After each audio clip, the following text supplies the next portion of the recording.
جو لوگ کافر ہیں، اہل کتاب یا مشرک، وہ اس بات کو پسند نہیں کرتے کہ تم لوگوں پر تمہارے پروردگار کی طرف سے خیر و برکت نازل ہو، اور اللہ تو جس کو چاہتا ہے اپنی رحمت کے ساتھ خاص کر لیتا ہے، اور اللہ بڑے فضل کا مالک ہے۔ ہم جس آیت کو منسوخ کر دیتے یا اس سے فراموش کرا دیتے ہیں تو اس سے بہتر یا ویسی ہی اور آیت بھیج دیتے ہیں۔ کیا تم نہیں جانتے کہ اللہ ہر بات پر قادر ہے؟ کیا تمہیں معلوم نہیں کہ آسمانوں اور زمین کی سلطنت اللہ ہی کی ہے، اور اللہ کے سوا تمہارا کوئی دوست اور مددگار نہیں؟ مسلمانوں، کیا تم یہ چاہتے ہو کہ اپنے پیغمبر صلی اللہ علیہ وآلہ وسلم سے اسی طرح کے سوال کرو جس طرح کے سوال پہلے موسیٰ سے کیے گئے تھے؟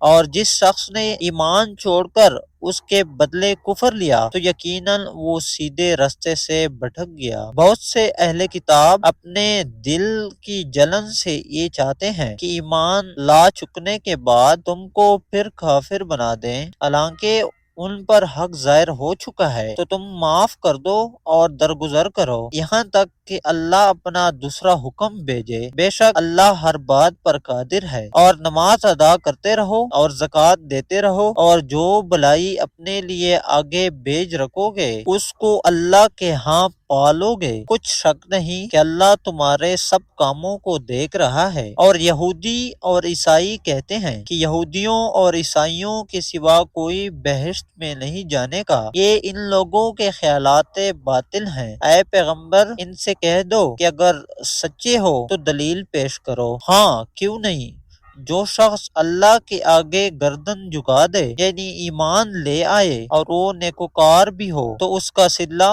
اس کے پروردگار کے پاس ہے، اور ایسے لوگوں کو قیامت کے دن نہ کسی طرح کا خوف ہوگا اور نہ وہ غمناک ہوں گے۔ اور یہودی کہتے ہیں کہ عیسائی رستے پر نہیں، اور عیسائی کہتے ہیں کہ یہودی رستے پر نہیں، حالانکہ وہ کتاب الہی پڑھتے ہیں۔ اسی طرح بالکل انہی کی سی بات وہ لوگ کہتے ہیں جو کچھ نہیں جانتے، یعنی مشرک۔ تو جس بات میں یہ لوگ اختلاف کر رہے ہیں، اللہ قیامت کے دن اس کا ان میں فیصلہ کر دے گا۔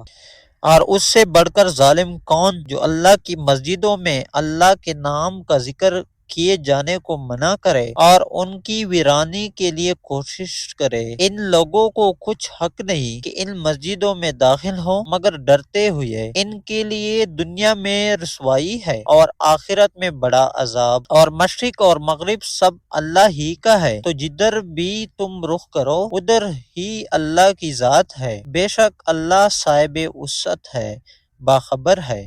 اور یہ لوگ اس بات کے قائل ہیں کہ اللہ اولاد رکھتا ہے، نہیں، وہ پاک ہے، بلکہ جو کچھ آسمانوں اور زمین میں ہے سب اسی کا ہے، اور سب اس کے فرما بردار ہیں۔